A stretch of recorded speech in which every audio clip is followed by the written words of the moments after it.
Hello and welcome everybody. This is Abdullah, co-founder of Silverline Community and your host to the MENA podcast, the show that sheds light on the movers, shakers, and shapers of the creative and cultural industries. In our previous episodes, we covered transformation, experimentation, conceptualization within the creative and cultural industries. In this episode, we mark the beginning of a new theme, application. Creativity is at its most successful when a spark of an idea is bandied about and then fully developed. Ultimately, what we hope to gain as a community is a variety of tangible and impactful solutions. And who better to represent application within the CCI sectors than our very dear friend and CCI guardian, Ouafa Belgacem. Ouafa is an expert in cultural and creative projects fundraising. She is also a researcher interested in topics related within the arts and culture financing and cultural policies in the MENA and Africa region. She is the co-founder of Culture Funding Watch, a leading enterprise dedicated to capacity building and intelligence gathering and monitoring, art and cultural financial support, and supporting art and creative enterprises in the MENA and Africa. Ouafa, thank you so much for joining us. Thank you, Abdullah, for having me. Would you please share with us a little bit about your background? Whoa, long story. I'm archaeologist by training, and also I did study in urban and architecture and an MBA. Just a quick, my background, I started in cultural creative industries, but very soon exposed to the issue related to project design, access to resources. And a long time ago, I just realized that this skill lacks a lot within our, let's say, traditional curriculum in our countries. And so people who come from the cultural creative industries, when at the end of their study and when they are like on the job market, that we find ourselves completely helpless with no skills in management, funding, finance.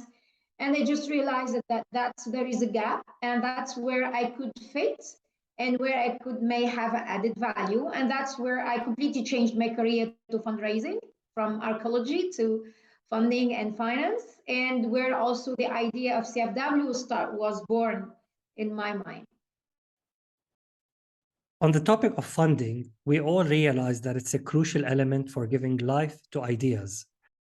But do you see it as the main challenge in the region, and why? I wouldn't say that. I think access to finance, it's as equal important as having good projects. Because if you don't have the good project, the good business model, the good financial strategy, like idea project, you can't fund it. So I think they go together. A good idea without funding, it won't work. And the funding without a good idea, it won't work. And do you think in the region specifically, for example, whether it's in Tunisia or in Lebanon, maybe in the Gulf, it's different because they have better functioning governments, lucky for them, that there is a lot of dependence on international nonprofit organizations to fund these projects on the creative and cultural sector. Do you see an end to this dependence on European or American funding? Or is there some kind of a way where we can create a sustainable model of funding within the creative industries? I think there are two inherent problems related to that. First is access to information. There is a lot, actually. Even I dare anyone in any ecosystem in our region to be capable to have a clear vision or visibility on who's funding what, or at least a global understanding of the flow of resources that is in the city, to be able to say, do we really depend on international versus national? The problem is there is a lot of resources put in the form because people confuse, there is a tendency to confuse resources to grant. So most of the people, when they talk about financing cultural creative industries in the MENA region, they're mostly talking about grants. They don't talk about the technical assistance, the incubation, the mentoring, the sponsoring, lots of support, the mécénat and other ecosystem, they call it mécénat. So especially what comes from the local organization or local philanthropist or funder, we have no visibility at all about that. And I do believe there is a lot of resources in there. So I can't say, but in general, in many ecosystems, sometimes it's the only, as you mentioned, the international or international NGOs or funders are basically the only one funding the art. And that's a problem. This is one of the things that CFW is fights for, and that's our vision. We try to help build financially viable ecosystem for cultural creative industries. And when we talk about a viable ecosystem financially, that means that an ecosystem that it's not dependent. It's like any economy. You cannot talk about supporting an industry when the industry depends on foreign fund investment. It will never take off. Like how you want to be competitive, you don't expect your competitor to fund you to become competitor to us, which is fair enough. I'm not criticizing international aid. And as I said, aid is good, but trade is better. So if there is a way to get out of it, it's to work on just what I said, building more financially friendly ecosystem for our industries. And that will work on, will need a lot of investment in data, research, creating the spaces where those who need just a little push or who want just support to become funder or investor, but also, as you mentioned, also, us as a community, become creative, come up with new solutions, new models. I can tell you about something in CFW, but that's one of the things actually we work around for CFW. Like we create space so that when the art meet with those who work in the art, we do intelligence. So what's new in financing art, the new mechanism, new tools, NFTs, blockchain, financial incentives. So we make those tools easy, accessible, to everyone, and including potential local funders and policymakers. But we also try to innovate and come up with new ideas. One of the ideas we're right now testing is a platform called Art and Stay. And to make it simple, the Art and Stay is the Airbnb for art spaces, so that it will help creative spaces maximize their revenue and create a new income stream with the existing infrastructure. Plus, if it works and becomes a real Airbnb, the idea of the Art and Stay is that 30% of its annual profit will be used to create an international fund for the art, so that it's the community itself that generates unrestricted revenue for the global community, not only in the MENA. We're talking Art and Stay is worldwide concept. So that will not depend in political agendas or development program. That's income that it's generating as long as there are people using the Art and Stay to book art spaces or to go for production spaces and rehearsal spaces, revenue is generated. That's a way of innovative, sustainable, not development-related aid resource creation. Okay, I'm going to play the devil's advocate here. Why is it important to create art? It's like you're asking me why you're breathing. I mean, I'm not the right person, not the objective person to answer these questions. I mean, I think the value of the art has been in debate for the last 20 years. Mm-hmm. It started, I mean, if I remember, I'm very old. Huh? So I remember I was there in the first, I can't interrupt you a lot in here, but you're not that old, please. Thank you, Abdullah. So I remember the first debate was about what's the value of the art, and the first insistence on discussion were more in the inner and the social value of the art and creative sector within the community, whether it is well-being, collaboration, openingness, tolerance, intercultural dialogue, all those values. And over the last 10, 12 years, a new discourse came up with also its economic value. It's raised with the first UN CTAD report in 2009-10. And then the discussion was more focused on its economic value. And that was one of the problems. For example, myself, I was at that time raising the flag and saying, guys, the danger is we will focus a lot and only on the economic value, and we will lose sight on the most important, in my opinion, that is the social and the individual well-being. And now the debate is back. So now we're talking more after this economic value being widely accepted and adopted. Now we're coming back to talk about more the social impact and impact measurement of the cultural creativity. I'm very happy with that debate. because we will now have a bigger value, a bigger understanding of the value. It's not only the economic, it's really, I think in my opinion, it's the soul and the backbone on which you build sustainable, responsible, tolerant societies. I mean, when this episode is out, already COP27 would have wrapped up. But when we're speaking sustainable ecosystem, specifically for the arts and the creative industries, how do you convince someone who invests solely in fuels, carbon fuels, into investing in the creative and cultural industries, keeping in mind that the return on investment, whether it's fuels or real estate, etc., is not the same as investing in an opera house? But actually, you know that when you knock the doors for support, you have from start to do what I call it the due diligence, or the I would say the coherence and the ethical check. So if you are in the art, I don't think that you would be knocking at the door of someone or some organization that maybe the investment policy will not align with your policies or with your vision and mission. So Absolutely.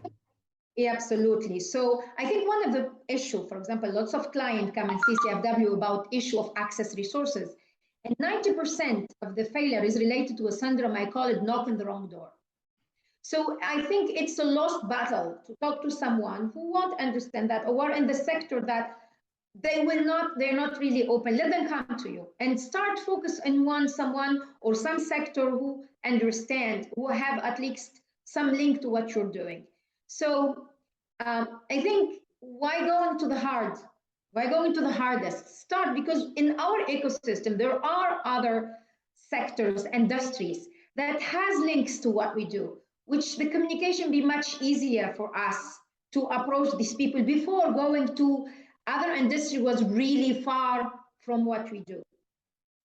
It saves time and energy. I'm very pragmatic. I'm not saying that it's not possible or these people don't understand. There are many international foundations that are linked to big oil company or mineral or extractive company. And that's another debate about, we call it brand laundering related to that. But let's don't go that and be very pragmatic.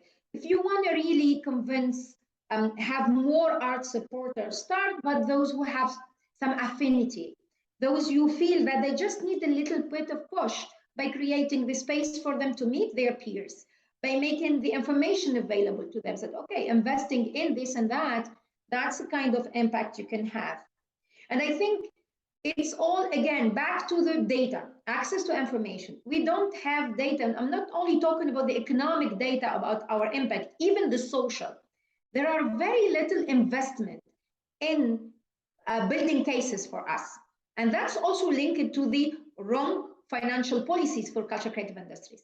Because we talk a lot about cultural policy, we design cultural policies, but we don't think about the financial strategies to implement those policies. Most of the cultural policies are thought in terms, okay, I put program and objective, and then I have a budget and I spend it. Wrong. You have to be strategic. You have an ecosystem approach. So if you look at any ecosystem in the MENA region, you will not find an easy, identifiable support mechanism to support this kind of research and impact and study. You will not find someone who's going to fund that kind of things, because the strategy, the financial policies now is just, okay, the fancy thing today is cultural entrepreneurship. Everything is in incubation. But how do you incubate where you don't have no one to invest in those incubates? But And if you don't, sorry, go ahead.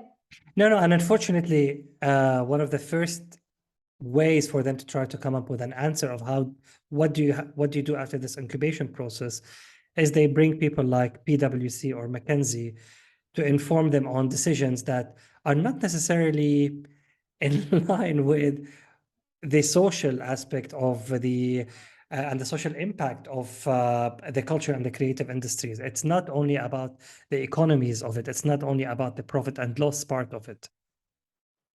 Absolutely, and even I want to give. I mean, I want to insist on the importance of this concept of financial strategies, financial policies.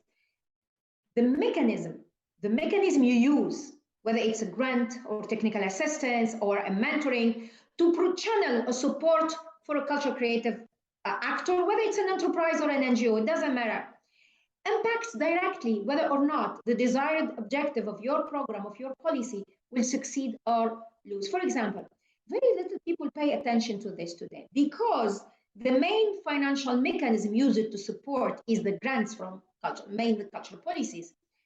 The way that this universe and this mechanism works, it's actually shooting the opposite, design, how to say, bring in the opposite objective. I can simplify. Now, what's going today? You have a program, you got a grant, you implement an incubation, you've got a pool of enterprises and entrepreneurs. While you work in a country and your objective, the announced global overall objective of your policy is to support the cultural creative industries in your country. So what happens? In an ecosystem, there are players who need support, who got grants. There are who doesn't need, and they are doing very well, even at a small scale, but they are independent, which is excellent and good.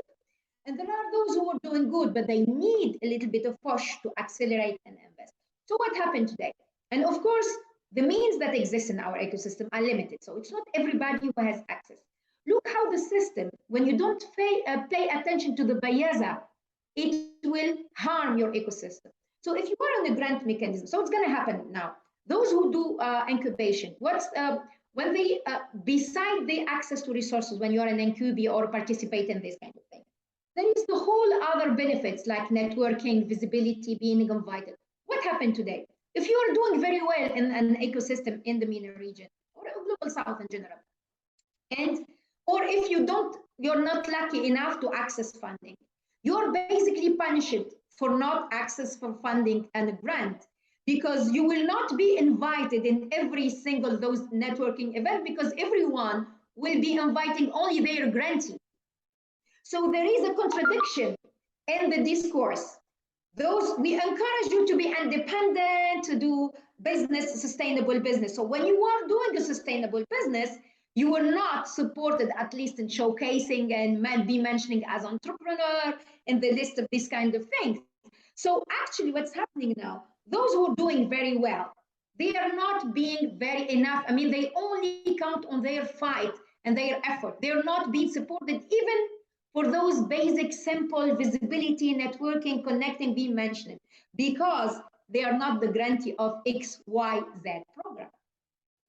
And it's opposite discourse. Do well, be independent. And if you are independent, then you lose all the visibility and the connection and the networking because you're not the grantee of someone. So if we're not aware of those bayaza, we are actually shooting your strategies yourself. Honestly, I couldn't agree more. But in your opinion, you meet with a lot of these individuals or small enterprises within the CCI sectors do you think that their first hurdle that they only think of is money, and they think that if the money is there, all the problems will be solved? From which side? From the side of the supporter investor, or from the side of the entrepreneur and creatives themselves? The entrepreneurs and the creatives themselves. But the entrepreneur, of course, because they are into the thing. So for them, as when I get the money, everything will work. And many of them will learn it the hard way. It's not only about money. From the, let's say, policymakers, supporter, and investors, no, they got it at the beginning, like 4 or 5 years ago. Yes, it was about just putting the money in, and then, but it's the same, the hard way that, well, it's not enough. There is more than money to help an enterprise or an entrepreneur thrive. It's mainly even the international country policy, the international trade support program. You can have 15 zillion thousand in your business, but if there are the legal framework, the administrative framework in your country or in your ecosystem does not allow you to upscale or to start your business, there is nothing you can do about it. And we have a lot of those examples. And unfriendly, I call them hostile ecosystems. Hostile ecosystem for CCIs, like I can say in Tunisia, it's a nightmare to pay anything in international currency. How can you have a business when you cannot pay in dollars and euros, suppliers, partner, client, consultant. It's extremely hard to pay outside, but even receiving the money, you have to justify every single dollars that get into the country. Can you imagine a small SME for every $200 writing a letter to the central bank so that the money get into their account? What is the point in making these difficulties happen? I think for the case of Tunisia, it's of course in most of our country, it's currency control. It's very important, like for the government to control the currency in and out. In other contexts, the pretext is money laundering, which is I'm fine by mechanism. There must be mechanism of control, but they must be proportional.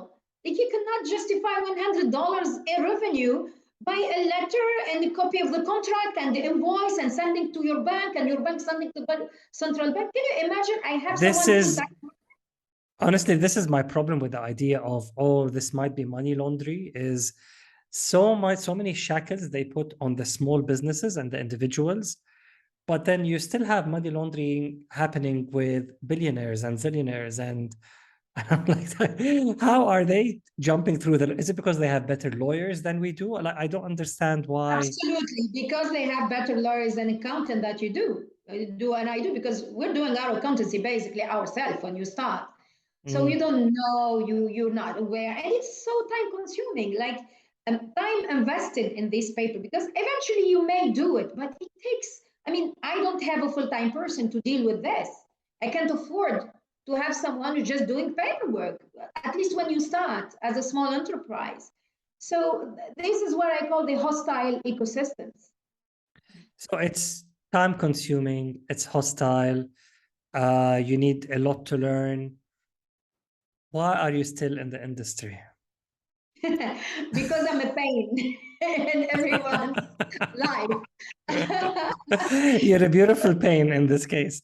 No, like what keeps you going? And Wafa, I've known you for like almost 2 years now, and touch wood, I can't bang on wood now, but mashallah alayki, you have an incredible energy. And I know you're always busy, and I know you're always drowning and overwhelmed with work, but where do you find this fuel that helps you continue and not lose sight of the bigger picture because of all of these hurdles?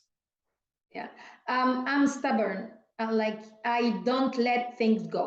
That's one of the. It's a. We have yes in Tunisia we call it the Arab dog. الكلب العربي when you give him a piece of meat you don't let it go. I'm basically that kind of thing. So I don't let it go as long as I have to succeed. When I have an objective, and the more people make it harder for you, the more and then I insist I will make this happen. So it's just, and I'm from a tribe. We're still tribes, and I'm from a tribe that is very well known in Tunisia for its stubbornness and resistance to any kind of form of authority. I didn't think I would love you more, but now I do. Just a couple of last questions. If I'm speaking to Ouafa Belgacem as Wafa and not as CFW, what is the project that you would like to see materialize for Wafa? I have a crazy idea, and I didn't have time to do it, but that's in my to-do list for next year. I wanna do my stand-up comedy, which is a course in fundraising, but in the form of stand-up. And Will that's you do what, the stand-up? yes, I Okay, will perform. great. You have a first audience member. Thank you. I've been writing like because the way I teach when I'm training in resource mobilization, I basically do it in dancing, changing the lyric in very popular songs from Egyptian songs. And then I realized that it's really something I can do. I may make it fun and you can laugh by learning resource mobilization. So I said, let's make it a stand-up. And I have actually a producer from Broadway. We have already the idea like we need to sit and write the script. That's fantastic. I haven't seen you in person yet, but I can see how magnetic you are. So I can't wait to be one of your audience members. Thank you, Abdullah. Thank you. Wafa, and one last question. You've been in this industry for quite a while. So what do you think is the most common misconception about CCI funding that you would like to correct? I think the most misconception that it comes after. And even when people, yes, I work with foundation and funders and incubator, and I always tell them access to funding does not come after you take the entrepreneur through the journey of the idea design, business model, Canva, and then, okay, now funding. Completely wrong. The strategy to resource, and it's from day one, because it has to be inscribed in the DNA of the project idea from the start. After, it's too late. And all the time when NQBs, I do the training and most of their comment back to the organizer is, we should have had this session at the beginning with her, not at the end. Because their whole business model has to change based on the analysis of the resources available. You don't adjust, you integrate. I always compare financial strategy for your business as like seeds. There are different seeds put at different level, a different stage of your business that you have to plan from the start. After 5 years of operation, you come to access resources.